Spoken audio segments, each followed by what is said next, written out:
कारगिल विजय दिवस के अवसर पर शिक्षा चौपाल पूर्व माध्यमिक विद्यालय धरौली द्वारा पंचायत भवन ग्राम सभा धरौली परिसर में आज आयोजित हुआ।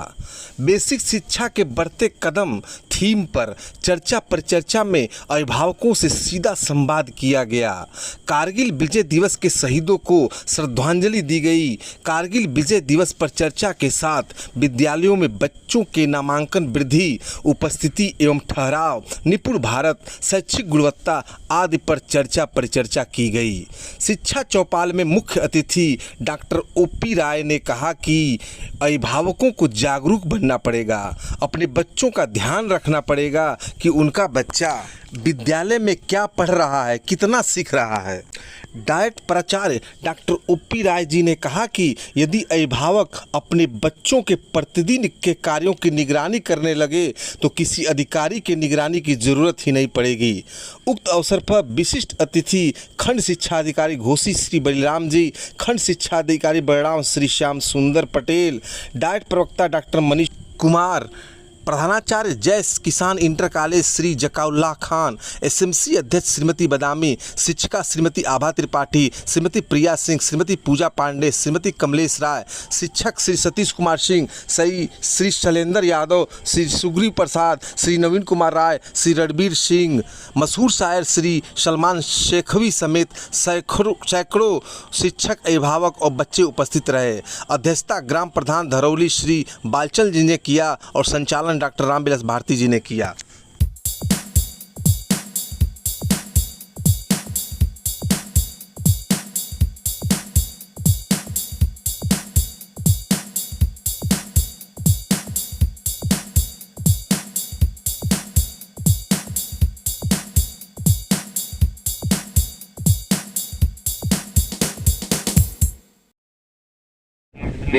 शैलेंद्र जी।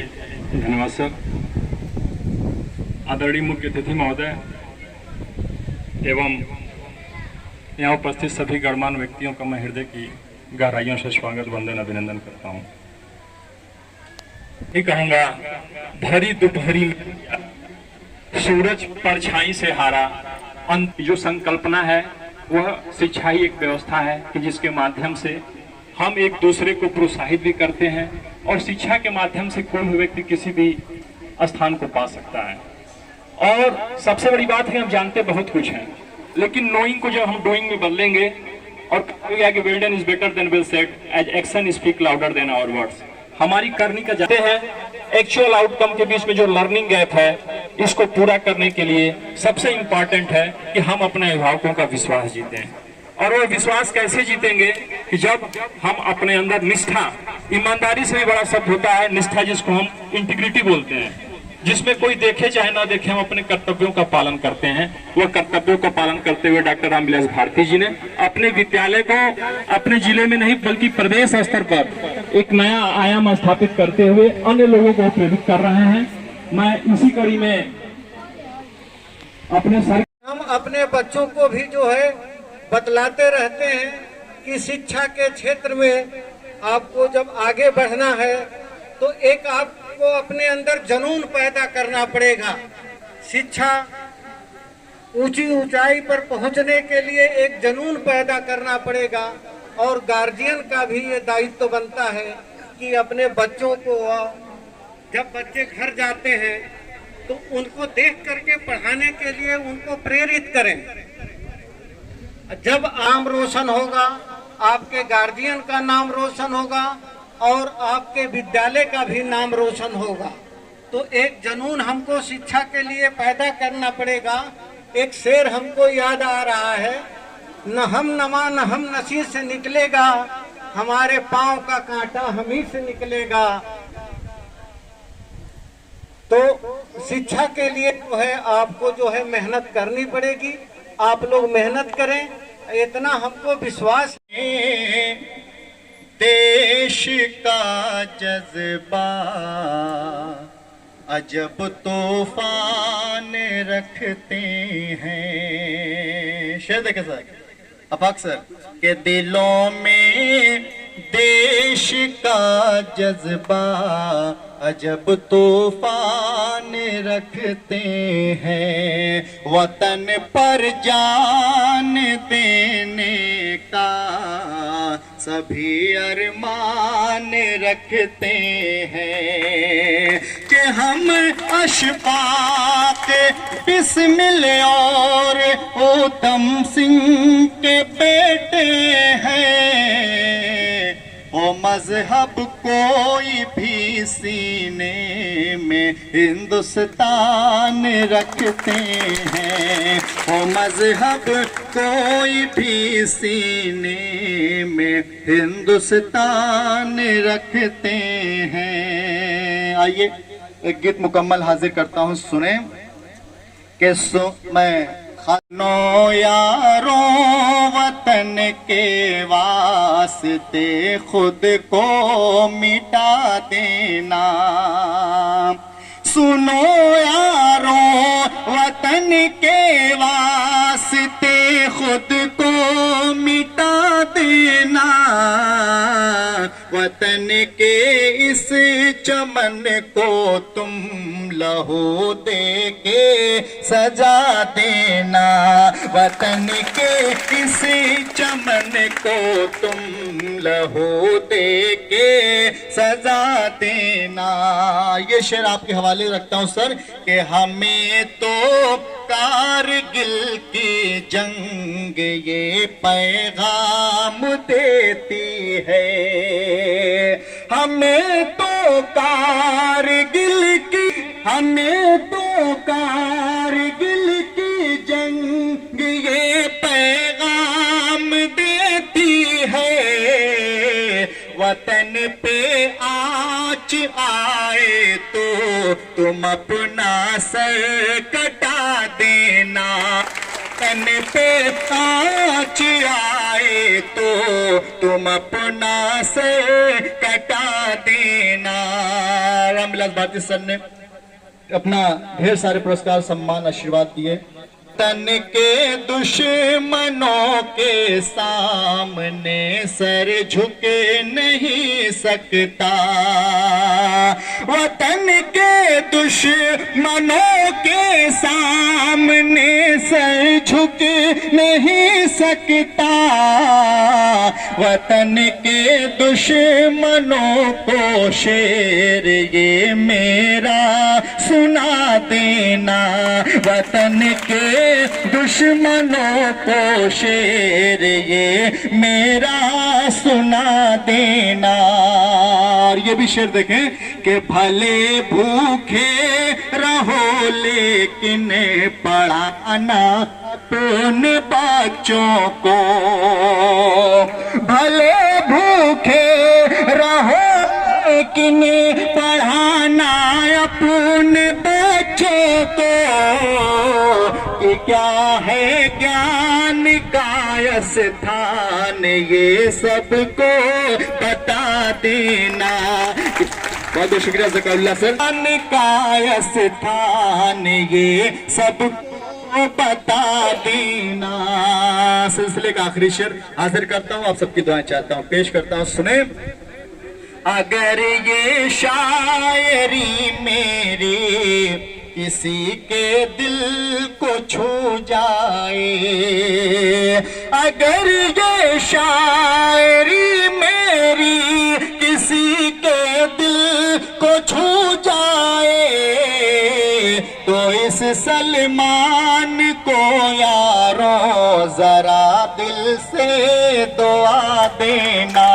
तो इस सलमान को यारों जरा दिल से दुआ देना। कहीं सत्संग लिखा है, संत बाबा गाड़गी ने कहा था, यदि घर में थाली नहीं है तो हाथ पर रखकर खाओ, टूटे फूटे मकान में रहो, अपनी औरत को कम दाम की साड़ी खरीदो, मेहमानों पर कम खर्च करो, लेकिन अपने बच्चों को बिना पढ़ाए मत मानो। ये महान व्यक्तित्व में लिखा हुआ है, जूनियर की किताब 7th क्लास में है। इस चीज को आप सभी लोग स्वीकार करें और इस गांव में चौपाल का मकसद तभी पूरा होगा जब आप सभी अपने बच्चों को रेगुलर विद्यालय भेजें। मुझे विश्वास है कि जब विद्यालय बच्चा जाएगा रेगुलर तो निश्चित रूप से कुछ न कुछ सीखेगा। मैं एक टीचर हूं, जो बच्चा रेगुलर आता है सर, वह निश्चित रूप से उस उपलब्धि को हासिल कर लेता है जो हम लोग सिखाना चाहते हैं। जो बच्चा एक दिन आता है, 2 दिन नहीं आता है, 3 दिन नहीं आता है, 4 दिन नहीं आता, फिर एक दिन आता है, तो पढ़ाई उसकी ब्रेक हो जाती है। आप सभी गांव वासियों से मेरा बस एक ही अनुरोध है, इसकी सार्थकता तभी है जब अपने बच्चों को रेगुलर भेजें और पूछें कि क्या पढ़ाई हुई है। मैं जो यहाँ कहना या अपने अभिव्यक्ति को व्यक्त करना चाहूँगा, पुराने साथी अध्यापक यहाँ नहीं है। किसी ने सोचा, किसी ने क्या, डॉक्टर रामविलास भारती ने भी नहीं सोचा होगा कभी कि उनकी इतनी अच्छी और ऊंची छलांग होगी।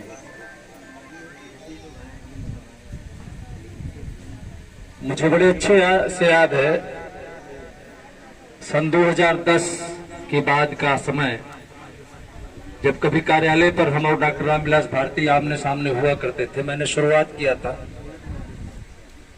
अपनी नेतागिरी छोड़कर, हम एक ही फील्ड के थे, तो मैंने अपनी नेतागिरी छोड़कर शुरुआत किया था, स्कूल में रुकने का ढंग सीखा था।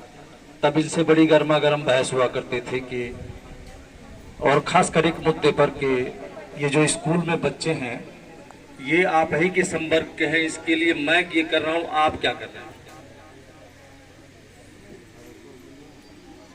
और शायद कुछ बातों का असर हुआ, डॉक्टर रामविलास भारती ने जब शुरू किया तो आज मैं कम से कम मैं सबसे ज्यादा प्रसन्न इस बात से हूं कि डॉक्टर रामविलास भारती मुझसे 2 कदम आगे। संसाधनों में कुछ पीछे होंगे, लेकिन अन्य मामलों में मुझसे 2 कदम आगे हैं। इस अवसर पर आपको बहुत बधाई। मेरा मिशन आपने बहुत आगे ले जाके खड़ा किया। यहाँ हमारे अभिभावक उपस्थित हैं, तमाम बातें हमारे अधिकारीगण भी कहेंगे, हमारे साथी भी कहें। एक मुद्दे को मैं बार बार उठाता रहा हूं और मुझे लगता है कि वो ज्यादा जरूरी है हमारे अभिभावकों को समझाया जाना। जो इनके दिमाग में, हमारे दिमाग में या अन्य के दिमाग में ये बैठ गई है बात, हालांकि वो है नहीं, कि हमारी शिक्षा मुफ्त है, हमारे विद्यालयों में शिक्षा मुफ्त है, जबकि वाकई ऐसा है नहीं। और शायद यही कारण है कि हमारे ज्यादातर अभिभावक प्राइवेट विद्यालयों की तरफ आकर्षित होते हैं। तो सारी चीजों के साथ हमारे अभिभावकों को ये समझाने की चीज है कि हमारी सरकारें आपके बच्चों पर, प्राइवेट में तो जाके आप अधिक से अधिक 500 रुपये 600 रुपये, बहुत ज्यादा अगर खर्च करते होंगे महीने में फीस देने पर 1000 रुपये खर्च करते होंगे। अगर एक जोड़ के आंकड़ा निकाला जाए तो हमारे जो प्राथमिक उच्च प्राथमिक विद्यालयों में पढ़ने वाले बच्चे हैं, इन बच्चों में से प्रति बच्चा हमारी सरकारें 2500 से 3000 रुपये महीने खर्च करती है, तब आपके बच्चे को शिक्षा मिलती है। वो आपकी शिक्षा मुफ्त नहीं है। किसी भी प्राइवेट स्कूल से ज्यादा महंगी शिक्षा हमारे विद्यालयों में आपके बच्चों को दी जाती है। बस हम या तो उसको समझा नहीं पाते या आप उन चीजों को समझ नहीं पाते। दूसरी बात, कई जगह से ये चीजें आती है। जब हमने शुरू किया था विद्यालयों की रूपरेखा को बदलना, तो एक मानसिकता कुछ अभिभावकों की तरफ से आता था कि सरकार बहुत पैसे दे रही है, आधा खा रहे हैं, सब आधा बचा रहे हैं। अभिभावकों को ये जान लेना चाहिए कि स्कूलों की रूपरेखा, आज धरौली की जो रूपरेखा बदली है, वो डॉक्टर रामविलास जी के बहुत बड़े प्रयास का परिणाम है। आजकल की डेट में सरकारी मदद मिलना शुरू हुई है, ग्राम सभा के माध्यम से कुछ सहयोग मिलना शुरू हुआ है, बड़ी अच्छी बात है, लेकिन वो सहयोग नाकाफी है।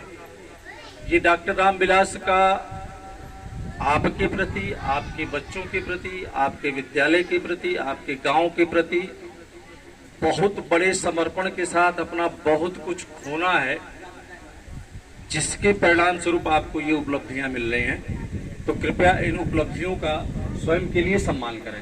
अपने इन्हीं बातों के साथ अपनी बातें मैं रखना समाप्त कर लगा कि पहले हम लोग को ठीक होना चाहिए। मैं एक चीज और थोड़ा उदाहरण कर दूंगा, क्योंकि हमारे कुछ साथी ARPs भी हैं, अन्य लोग भी हैं जो अपना सारा समय दूसरों में देते हैं। मैं लगातार सर BRC रहा और सब कुछ रहा। मैं घोसी ब्लॉक का जब खंड का उस समय BRC नहीं होते थे, हम लोग हुआ करते थे BRC, तब की मैं बात कर रहा हूँ सर। मैं लगातार 10 साल रहा यहाँ घोसी ब्लॉक का, और 10 साल में हमने खूब ट्रेनिंग दी। सभी लोग जानते हैं मैंने पढ़ाने का मेरा इंटरेस्ट शुरू से रहा, लेकिन जब 10 साल मैंने पढ़ाया और टीचर्स को पढ़ाया, लेकिन जब पीछे देखा तो मेरा कोई स्टूडेंट नहीं दिखा। आश्चर्यजनक 10 साल से मैं पढ़ा रहा हूँ, टीचर्स को पढ़ा रहा हूँ, न मैं एक अधिकारी हो पाया और न ही एक अच्छा शिक्षक बन पाया, क्योंकि शिक्षक तो उसको कहते हैं जिसका कोई स्टूडेंट हो। 10 सालों में सर मेरा कोई एक भी स्टूडेंट नहीं था। पीछे जब मैंने देखा कि मेरा तो एक भी 10 साल का मेरा तो समय कहाँ चला गया, फिर मुझे लगा नहीं, मुझे स्कूल जाना चाहिए, और मैं BRC छोड़ा और स्कूल आया। और 5 सालों में मैंने इतने स्टूडेंट दिया कि आज जब मैं गाड़ी से चलता हूं तो मैं इन साथियों को और अभिभावकों को साधुवाद दूंगा सर कि मुझे चेहरा देखे या ना देखे, गाड़ी देख के हाथ उठा देते हैं। ये मैं प्यार आपका है।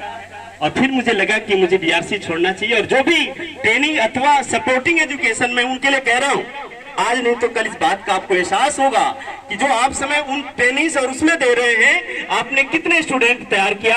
आपको BRC पे रह के सर कोई कहने वाला नहीं था कि मेरा गुरु है। टीचर्स कहा आपको गुरु मानेगा क्या?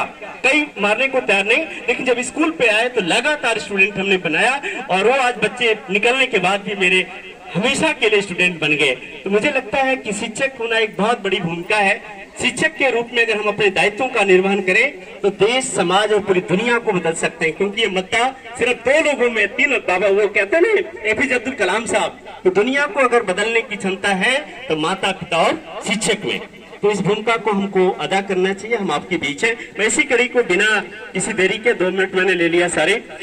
मैं डॉक्टर सरकार के द्वारा या हमारी बहुत इच्छा होती है कि हमारे साथ मतलब बहुत बच्चों के लिए प्लान है। आपके बच्चे बहुत टैलेंटेड हैं, पढ़ाई में, कोई पढ़ाई में, कोई खेल में, कोई चित्रकला में, कोई किसी न किसी चीज़ में। लड़कियां तो बहुत ही ज़्यादा सिंसियर है पढ़ाई के प्रति, वो घर का काम भी करती है और आकर के बहुत अच्छा रिजल्ट भी देती है। तो हम आपसे अभिभावक, आप तो बहुत अच्छे, क्योंकि मैं यहाँ इसके पहले भी 2-4 कार्यक्रमों में आ चुकी हूँ, तो आप लोग को देख के मुझे बहुत खुशी होती है कि इस गांव के अभिभावक बहुत सपोर्ट करते हैं और एक बुलावे पे, भारती जी के एक बुलावे पर आ जाते हैं।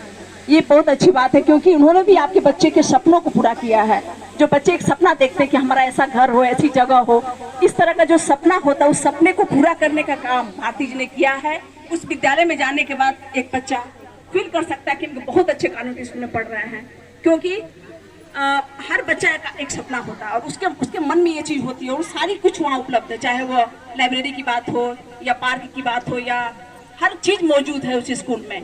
तो ये भी आपके लिए बहुत खुशी की बात है कि आपका बच्चा उस स्कूल में पढ़ रहा है। इसके लिए मैं भारती जी को बार बार साधुवाद और धन्यवाद देती हूँ। और मुझे भी वो दिन आता है कि जब 2010 से मैं जुड़ी हूँ, और 10-11 में मुझे याद है कि जब BRC हुआ करते थे, तो कभी कभी ये बहुत हट होते थे, तो कभी कभी फ़ोन करके मुझसे कहते थे, मैडम मैं बहुत दुखी हूँ, इतना करता हूँ BRC के लिए, इतना फला के लिए, इसके लिए, उसके लिए, कि कोई रिजल्ट नहीं आता है, और बाकी लोग इतने आगे जाते हैं। फिर मेरा भी कुछ मेरे स्कूल में एक बिटिया पढ़ती थी, रानी बिटिया, जिसके कोच के रूप में मुझे जाना जाता है, और ये पहचान मेरे को गर्वित भी करता है। मैं गर्व भी महसूस करती हूँ इस पहचान से। और रानी बिटिया ने हमारे मऊ जनपद के लिए पूरे प्रदेश में 3 बार गोल्ड लेकर के आई, और इसकी वजह से जो है बहुत ही नाम हुआ हमारे स्कूल का, हमारे इस जनपद में, पूरे प्रदेश में वो गोल्ड लेके आई। और लास्ट में 2020 में जब कक्षा 8 में थी तो उसने नेशनल के लिए क्वालिफाई किया। ये भी बहुत बड़ी उपलब्धि थी। आज वो लखनऊ के बाबू केडीसी स्टेडियम में पढ़ रही है हॉस्टल में, और वो मुझे उम्मीद है कि एक दिन भारत के लिए खेलेगी, उसका प्रयास जारी है। तो रानी बिटिया को अगर मैं वहां तक ले गई, मैं उसके पीछे पीछे हर दम उसके साथ रही, तो इसलिए भी कि मुझे उसके गार्जियन का साथ मिला।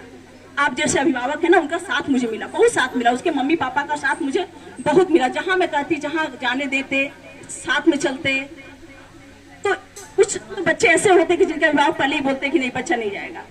आप अध्यापक पे भरोसा करिए, अपने बच्चों पे भरोसा करिए। मैं यहाँ माताएं हैं, मैं माताओं से कहना चाहूंगी कि बहुत बच्ची ऐसी हुए हैं हमारे स्कूलों में जो अपनी बातें मम्मी से नहीं कहती है, क्योंकि कुछ शिक्षा विभाग में काम कर रहे हैं और हमारे कपड़े बड़े सफेद हैं,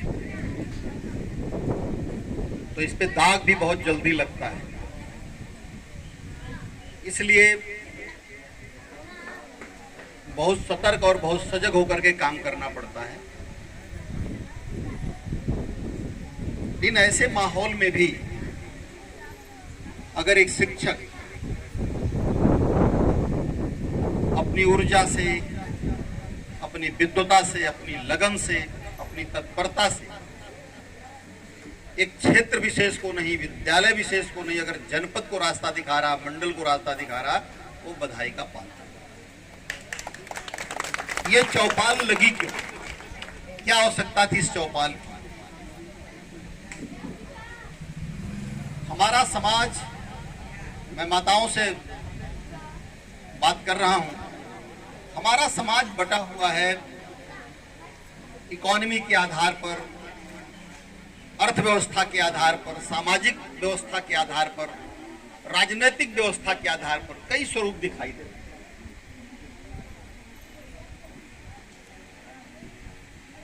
मैं जहां रहता हूं वहां मेरे ऊपर एक परिवार रहता है जिसके माता पिता अपने 5-6 साल के बच्चे को 5 बजे उठा देते हैं, उठ जाओ बेटा।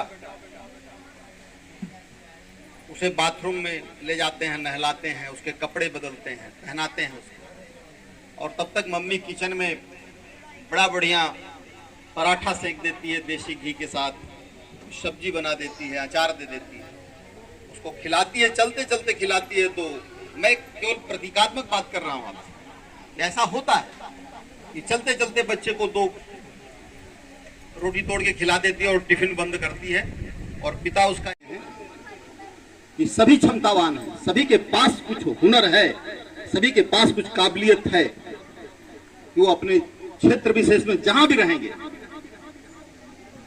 वहां पर ये अलग जगाएंगे, रोशनी फैलाएंगे। मैं आपका आह्वान करता हूं कि आप अपने सरकारी विद्यालय से जुड़िए और उसकी निगरानी करिए। प्रधान जी बैठे हुए, कायाकल्प ने प्रदेश के विद्यालयों की तस्वीर बदल दी।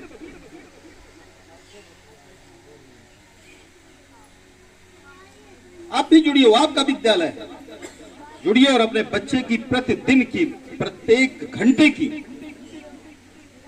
पूरी निगरानी रखिए। और जिस दिन अभिभावक जागरूक हो जाएंगे, वो निगरानी करना शुरू करेंगे, किसी बीओ और किसी बीएसए और किसी प्राचार्य डाइट की या किसी मेंटर की जरूरत नहीं पड़ेगी। अपने आप हमारा विद्यालय जो है वो शिक्षा का एक बहुत बड़ा अलौकिक केंद्र बनेगा, और वहां पर वहां से जो फसल निकलेगी ना, उसका कोई मोल नहीं होता। ये जो बैठे हुए हैं इस मंच के इधर या उधर भी बैठे हुए हैं, इसे किसी और ने नहीं बनाया, बस जो शिक्षा नहीं बनाया है, शिक्षा नहीं बना दिया है, ये समाज में अलग पहचान बना ली है। अपने हाव भाव से, अपने बातचीत से, अपने कद काठी से और अपने वाणी से पहचाने जाते हैं, जान लिए जाते हैं। तो मेरा आपसे आह्वान है कि अपने बच्चों के लिए खड़ी हो जाइए। अभिभावक भी हैं, उन्हें भी सबका आह्वान करता हूं, आप खड़े होइए अपने बच्चे के लिए। जो बच्चा आपके मोहल्ले में